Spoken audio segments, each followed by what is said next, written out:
welcome back to my channel. So today I will be doing a story time, and it's about, this is a topic that's dear to my heart that I really don't like talking about. This is my miscarriage story.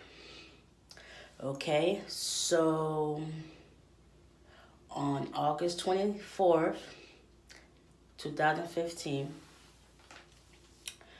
I was 13 weeks in a day.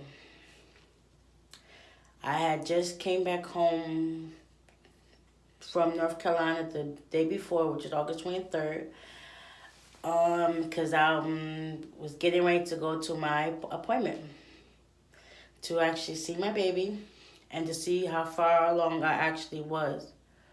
But based off of when I lost my last period, I know I was about 13 weeks because everything coincided with each other and it was adding up perfectly. So I got up, took me a shower, did my morning routine as in brushing my teeth, washed my face, fixed my hair, got dressed. But as I was getting ready to get out the shower, I felt this sharp pain, and it came out of nowhere because, mind you, up until this morning, my pregnancy was fine. Had no issues. Only thing I really had problems with was eating. I would eat some. My mother would make sure I always ate. So I had to make sure I eat. And if I didn't eat, I would throw up. But once I started eating regularly and frequently, I was fine. Have never really had that much morning sickness unless I didn't eat. But I was always tired. My boobs did hurt a lot. And I did have some bit of heartburn and some fullness after I was eating, but I know that I had me some peppermints and drunk lemon water. So based on that, I was fine. So back to August 24th, 2015. Okay, so that morning, like I said, I got up, took a shower, and was excited, but I was about to get dressed. As I was getting out the shower, I felt a sharp pain to the point where I almost fell inside the tub. I was able to regain my composure and managed to get out the tub. Then I walked to my bed, laid down. I laid down for about 10 minutes. Then I felt the sharp pain was still going as I was laying there, but it wasn't as bad. So I was laying there, and then after the 10 minutes, I felt the urge to have to use the bathroom. So I get up to go to the bathroom, and I sit on the toilet. I felt the urge to push, like something was coming to push, as in, I obviously used the bathroom number 2. I thought it was that, so I did that. I heard a plop in the toilet. Then, next you know, out of doing all of that, I ended up falling over into the tub. And I was just laying there, just falling into the tub. Then I managed to, after that, I got up and I looked to see what was in the toilet. It was filled with blood. Then I said, well, I seen some blood clots. They were like big. And I seen them inside the toilet. So I happened to dig in the toilet. And lo and behold, I was holding my baby while it was still covered in the sack. The sack was covered in blood. So it was not even a clear sack. It was a red sack, basically covered in blood. And I was bleeding a lot. I called my sister in, and then she called my mom. And basically she confirmed and said, yeah, you had a miscarriage. Mind you, I was in shock, so I didn't really see my baby clearly. I just know I held it, and then I went and put it in a bowl inside the sink and sat it there because I was still bleeding profusely. After that, my sister, she got her kids ready to go to her grandmother's house because I had to go to the hospital because it was an emergency, of course. So the blood managed to stop a little bit, so I had to change my clothes, put on one of those overnight pads and wait till the ambulance came to pick me up. Mind you, this was all like 8 something in the morning because I woke up extra early because I was excited. So this is all before 8:30. By the time my baby came, it was 8:30. So I don't know if I had a boy or a girl. I just know that it was a big enough size. And I saw the head. I just didn't see what was between his legs. So the ambulance came, still in some pain, bleeding a little bit on the pad. I walk down. I was able to walk, so I didn't really need to stretch or anything. I walked downstairs, got in the ambulance with my baby in the bowl, in a bag, because, I'm still in shock that didn't dawn on me to actually see my baby and whatnot. So that's my first pregnancy, and I was in shock. So I just got that. Me and my sister, we got in the ambulance. We rode to the hospital.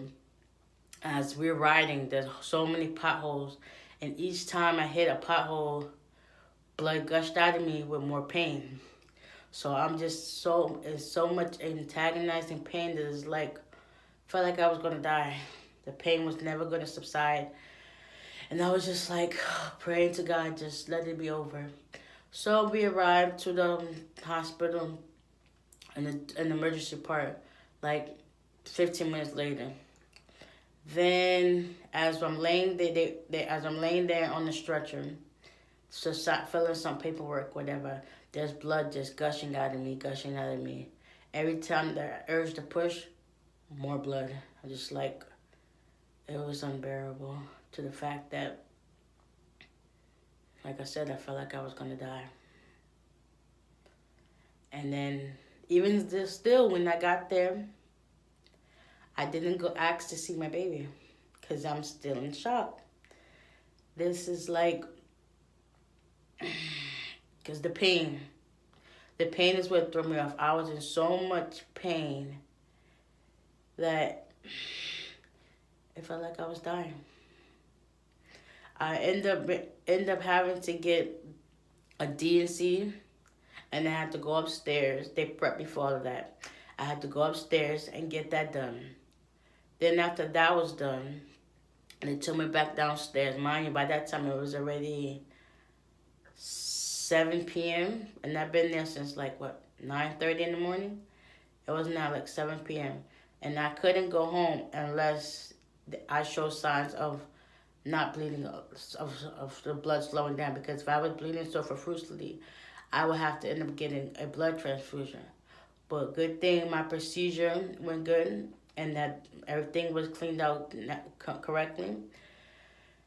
And that was that. But even still, when I went downstairs, I still didn't ask to see my baby. It didn't click that my baby was out of me and that my baby was gone.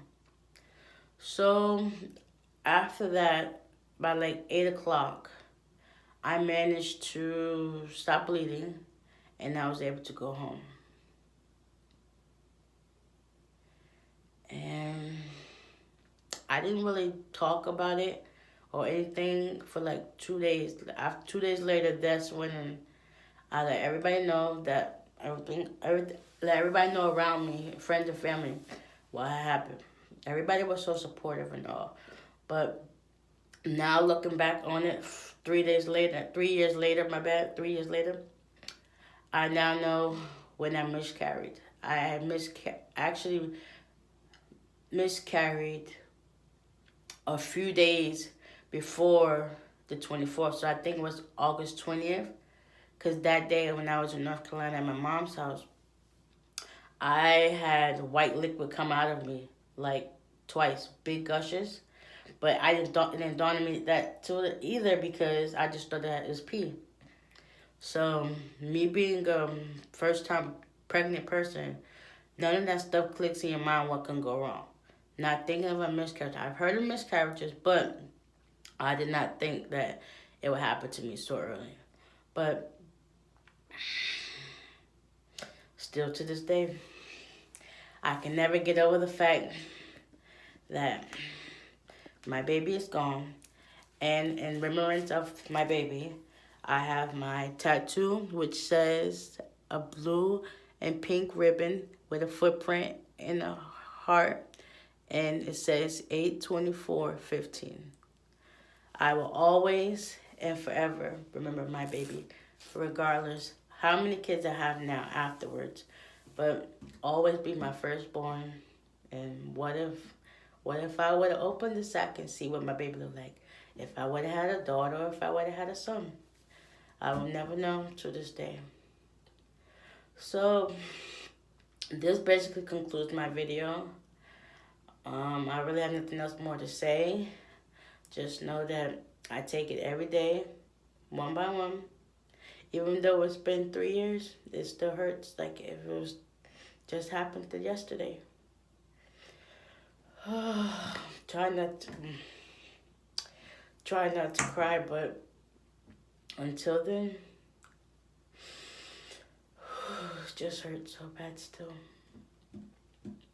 Alright, this concludes the rest of this video, and I will be back with another one. Peace.